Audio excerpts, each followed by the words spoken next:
Yeah, it's a lot of pressure when we're recording and we're expected to just perform. Yeah. You know? We had some great, nice chats right now before. Now it's different. Now we gotta be like, So you have a story? I have a story. And Another one? Man, let us be blessed with long lives and many trolleys. Yeah, trolleys for life. Trolleys for life. So what do we do? So we have one of the most, not advertised, but most, what's the word? It's famous. It's that got the most attention. Look, there are trolls that are famous within the context of our company. Yeah, exactly. Right? And then there's the dick shirt, which is famous worldwide and may be one of the greatest trolls performed. Yeah.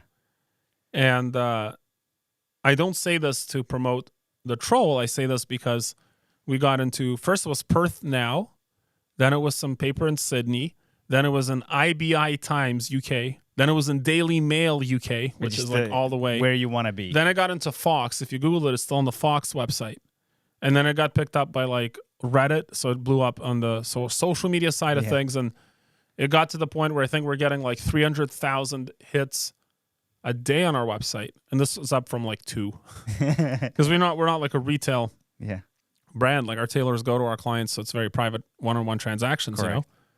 And then this thing blows up, and we're all of a sudden international, and we're getting thousands of messages being sent to us. Daily Mail has wrote an article with my picture they found on, like, just crazy. They had to dig because they found a picture with you with like a cat with like a... Yeah, I don't know how they found it. I think it was a Facebook pic I had, like, that was just public, and they found me on Facebook. Yeah. And it's just me holding a cat looking like Dr. Evil. Yeah. And I'm like, great. This guy looks the part. Let's put it in. That was crazy, man. So what happened was there was this lady, and her name is Francesca Bucolo. I can say her name. It was a public story. It's written in the papers. It's written there, yeah. And this lady happens to be a divorce lawyer. And I don't know if, like, divorce lawyers hate men or whatever, but she gave me that vibe. That's how I felt. Okay. But what happened was she was dealing with a female rep of ours, and she got a suit. And the suit was delivered. And at first, she's like, yeah, it's fine. And then she's like, she calls our lady rep back, and she's like, I actually want the ass on the suit to be tighter. Like, I want the skirt part. Because the fabric was so good, you want to feel it more closer to the skin. She was like, I want it tighter. And as the female rep described to me, she brought her, I guess, boyfriend with her or something. And the words used is like, I think this guy's a cuck. That's what I heard. Yeah. They probably by now, or I don't know. If I had to guess, they're broken up and she stole all of his money. But anyways, as you can see, I have amorous feelings towards this Francesca. Yeah. Francesca, if you're watching this, I miss you. Anyways, and our female rep is like, hey, I'm not going to make it tighter on the pants or whatever, on the skirt, because it's like you don't want it tighter. Correct. And this lady lawyer's like, no, I want it tighter. And our female rep's like, no, I'm not going to make it tighter. Yeah. So it's my professional opinion. Correct. I'm not going to be responsible for it. It's fine. So anyways, so then this Francesca writes to the company, and she's like, I never got my suit. I have all the emails. I have the receipts. I never got my suit. We replied, like, you did get your suit. She's like, no, it wasn't. And then our female rep was like, no, I delivered it to her. I definitely did. She's like, in fact, the last time I delivered it to her, I had it signed in at the desk because I had a UPS guy drop it off, and it was signed for. She told me in the email, she's like, because I was afraid she would claim she never got it because she's being weird. Okay. So I sent her the receipt. I'm like, nope, you got it. Here's the delivery tracker. It was like our female rep thought this through, you know? Correct. Yana, she thought it through. So anyway, so Francesca comes back. She's like, well, I got the suit, but it doesn't fit. And I'm like, no, we have pictures. Here's the pictures. It fits. It's in the email with you and her. You know, it's like, it fits. She's like, no, you made the pants too tight and they look bad. Or the skirt too tight and it looks bad. Okay. It was an ass issue, of course. And Yana's like, I never tightened it. She's like, I told her I wouldn't do it. So Francesca's like, give me a refund, like right now, because you made the pants or the skirt too tight. We're like, but we didn't make it too tight. Like, you asked us to make it tighter. We said no. So then she's like, well, I'll take you to court. Remember, she's a divorce lawyer. Yeah. And I'm like, I'm not getting bullied. Like, go for it. So she does. She files a civil claim. Yeah. Anyways, so she shows up, and we have a representative from our company there, shows up in court, and she shows the pants, and like, look, they're way too tight, and they are way too tight. Like it looks bad. Yeah. It looks bad. And so we have another court date set, like do some I think it was, we have to research what the hell's going on. Or she might have sent pictures and it was tight. I can't remember, but definitely the pants were way too tight. Yeah. And Yana, our female rep, she's like, look, I didn't do this alteration. She went to another tailor. So we mailed her, like, you went to another tailor and they ruined it. And she's like, no, I never went to another tailor. I have the email on that. So Yana starts going to all the alteration places in Perth. There were like 4. Yeah. Not shitting you. The first one she goes to, the guy's like, yeah, I was there with her Bastard. and some cuck that came with her, I think, something like that. I don't know. Yeah. And he's like, I told her not to do it. And Yana's like, would you put that on a letter and sign it? He's like, yeah. So the court date, we show up and we have a letter from this other tailor. And it's like, yeah, I told her not to make it tighter. She made it tighter. Like she did this to herself. Yeah. So we had evidence. Correct. So the judge is like, dude, like, stop wasting our time. Figure this out and settle this. It's so stupid. And at this point, I'm pretty upset because A, this woman lied that she never got the suit when she did. Yeah. She lied that she never altered her own suit, which she did. She lied that we delivered pants that were too tight, which was not the case. She just lies. Francesca Bucolo's a liar. Everybody on my network, she's a liar. And I have more proof of that, and I'll show you more about that. She actually lied about the case, too, and then she had to issue a public apology, which I also have evidence of because all the screenshots are there. So women, if you're divorcing your husband, you want to accuse him of things he hasn't done, hire Francesca Bucolo. She's a liar. Yeah. Liar. Disgusting, filthy liar. Anyways, amorous feelings. So I'm like, you know what? I'm very upset about her lies because Francesca Bucolo is a liar. Did we say that already? Anyways, I was like, listen, why don't we do this? We'll make you a couple shirts. Forget about everything else. And she's like, fine, done. So I go to my lawyers. I was in Canada at the time. And I'm like, hey, guys, I want to send this woman, like I owe her a couple of shirts. I said I'd sell, I'll give her a couple of shirts. I want to make her shirts with penises on them. And I'm using like an $1,100 an hour law firm. And they're like, let us come back to you on that. Yeah. So they do research, make sure that it's not sexual harassment. Okay. Yeah. They're like, yeah, like and I told them what I was going to do. And they're like, they wrote a letter, which I paid for, and I still have it somewhere. It's so funny. The letter's like, well, we don't advise this as a business strategy. We see no reason this would be breaking any law. Yeah. Like, great. But it's like they have to be drawn, or like, was there any conditioner? Basically, I just don't think. Yeah, I told them. I didn't ask them what they had to. I just told them I was going to draw them by hand. Okay. And they're like, well, there's because my concern was like, I don't want to be accused of sexual harassment. Yeah. They're like, it's not. It has to meet certain criteria, and it has to be, like it has to be like insinuating or asking for something. It's stupid. And Yeah. I'm cool with that. So I dropped some penises Saturday morning. My wife is just like, Jesus, what are you doing? Because she walks by the computer and she just sees me drawing dicks. Yeah. I'm like, don't worry about it, honey. And we print. So we fulfill, I think it was like a couple. I think we had to make her like 5 shirts or something. And we fulfill that with like just 5 white shirts and 1 bonus shirt. Yeah. So we fulfilled what we promised her. But then we also made a dick shirt. We delivered it. So I get an email from her and she's like, you sent me this shirt, blah, blah, blah. I'm going to tell the news about it, which is exactly what I wanted. Yeah. I consulted with a very good friend of mine. He's the head of marketing for a very large company. And I asked him, I'm like, if this blows up, what do you think happens? He goes, well, let's imagine this. Half the people think it's hilarious that you send a shirt with cartoon penises on it. Yeah. Half the people will hate you. But if it's 1 million people that hate you and 1 million people that love you, you have 1 million people that love you that never knew you existed. Yeah. And 1 million people that hate you that never knew you existed, but they also wouldn't have bought from you because they never knew you existed. Correct. I'm like, let's go for the sales. Yeah, win-win. So she's like, I'm going to go to the newspaper about this. And you know what I reply? I wrote, you don't have the balls.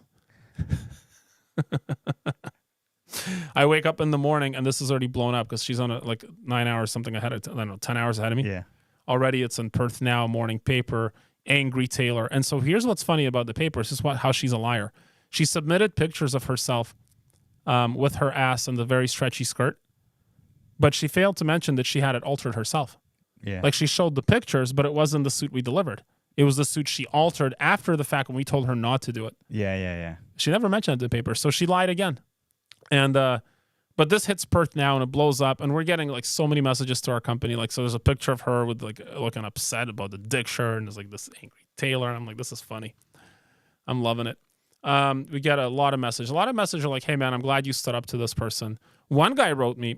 He was a guy that had gone through a divorce, and he's like, I know this woman. And he told me a story that he got wrongfully accused of sexually molesting his children. And the law in Australia was if you make that accusation, and so lawyers weaponize this. They use lawfare. If you make this accusation, let's say against the ex-husband, then he's not allowed to see the kids until it's all cleared. Yeah. So he's like, I was cleared. I was innocent of anything. Like, it was just a strategy to try to like get me to give up more assets. Correct. He's like, but for like 3 years, I didn't see my kids between ages like 3 and 6. He's like, it was horrible. He goes, it was Damn. just anguish for him, right? So he calls me up. He's like, hey, I just want you to know what you did is super funny. I have experience with this horrible woman. And he's like, I want to, if anything comes up, let me know. I want to be on your team. Like, I'll do it for free. Yeah. Like, so I'm like, oh, a friend. All right. Other people wrote me like, I actually know her in real life. What you did is right. She's such a people that know her like anonymously wrote in telling me that like they're so glad that she Somehow got. not surprised that she is where she is. Yeah, very very unhappy woman. It seems. I don't know. So then she posts, this happened, blah blah blah, and on LinkedIn, she's like, she made a statement on LinkedIn. She's like, these guys like delivered a suit that didn't fit, and now they're like doing this to me. It's harassment, blah blah blah. And I commented on her post. You know what I did? I put a picture of the judgment. I'm like, that's not what happened. I'm like, what happened was you lied about getting your suit altered. You did it yourself. And here's an actual screenshot of the PDF of the judgment that said as such. Yeah. And then the lawyer guy called me back. He's like, hey, I see your post. Do you want her disbarred? I go, what do you mean? He goes, she's misrepresenting the outcome of a case she herself argued. That's cause for disbarment. She could lose her legal license. Damn. You know what I said? I said, no, I'm a nice guy. Just kidding. Do it. So somebody must have filed a complaint because no more than a day later, she made another statement apologizing. Oh, I hired this firm to help me, blah, blah. I think there was a misunderstanding. She just said, like, I think it was like, she just made it sound like she didn't lie, but she obviously she's like, oh, I need to redact the statement. Obviously she lied, whatever. Yeah. So she's now got this dick shirt. This thing's blowing up. She went on the Perth Now Facebook page and posted like, what do you guys think about this article? And the lawyer guy calls me. He's like, she's trying to win court of public opinion. Like, she's trying to make it so that if enough people comment positively, like that she was like, being harassed with this shirt, then she could use that to like show like balance of evidence that we're wrong. And I'm like, what should I do? And the lawyer guy goes, yeah, just copy comments because she's going to present comments that support her. You just official comments that don't support her. Yeah. Well, she underestimated the savagery of the internet. Because here she is posting pictures of her ass and stretched out skirt, and everybody's commenting the most horrible stuff at her, just calling her all sorts of names. It's awful. Yeah. Now I feel kind of bad. I'm like, okay, forget this. Anyway, so that story blows over. And by the way, if anybody's like, what happened to our business? Amazing things. I had literally judges writing me like, hey, don't tell anyone, but like, I want to get this shirt. Yeah. Lawyers, judges, like very esteemed people wanted a shirt with giant dicks on it. They just thought it was the funniest thing. I started a website just so people can automate and start orders on that shirt. Yeah. That thing blew up. Paid for a year of college for some of my kids, Yeah. Not bad. Thanks. And then there's more to the story. So she's all gone now. We don't care about her. I get a email. It's like, hey, can you make this into pocket squares? Like, I want pocket squares with dicks on them. And I want 1,100 of them. And I'm like, this is a troll. Yeah. So I kind of gave some random reply, like, yeah, sure, here's the, pay us this much money. It was like some tens of thousands of dollars. Yeah. They're like, sure, no problem. Can I call you the credit card? I'm like, okay. So I call, and it's a real person. It's a guy, and he's like, yeah. He starts explaining to me. He's like, yeah, I'm hosting a party for a big celebrity in Hollywood. But it's happening in New York. He told me who it was. It was a very big name, an action movie star. I won't say who. And it's for a party for him. And we would like 1,100 pocket squares. Gave me the credit card, went through. I'm like, holy shit. Damn. It's a big sale. 1,100, like tens of thousands of dollars. Yeah. So I'm like, fine, that worked out well. Forget about it again. A couple of months later, I get another email. It's this lady. She's like, hey, I'm head of wardrobe for a bunch of Hollywood movies, and I need somebody to make suits for the movie Skyscraper with The Rock. Do you guys have Vancouver you can help me with? Yeah. They're filming at the old post office on the Georgia in downtown Vancouver. I'm like, well, I'm from Vancouver. I'll go there. I'll take care of it. So we ended up doing 12 suits for Skyscraper with The Rock. Yeah. And they paid us for it. And we got, I got to make a dick shirt for The Rock. And he didn't ask for it. But I just said, I'm going to go ahead and make him one because it's funny. Yeah. And I handed it to his team and they laughed. They're like, yeah, he'll think it's pretty funny. Like, he's got a good sense of humor. Yeah. So I just want to say thank you to Francesca for helping us not only expand our image globally, to make new friends along the way, to make some money selling pocket squares and to get into Hollywood. And it all happened because you put your ass in the newspaper yourself. And it made us very, very happy. And I hope it makes you happy, because I know you're kind of person that you want to promote the joy of others. And our success is good for you because you want to put more success in the world. Yeah. I'm sure that that's how I feel. Like, I hope your practice is going well. I hope that you're winning lots of cases and ruining lots of lives, because that's what you do. You ruin lives. And I hope that you're good at it and you're finding joy. Yeah. Well, that worked out, hey? For us. Damn. I'm very happy. I'm very happy.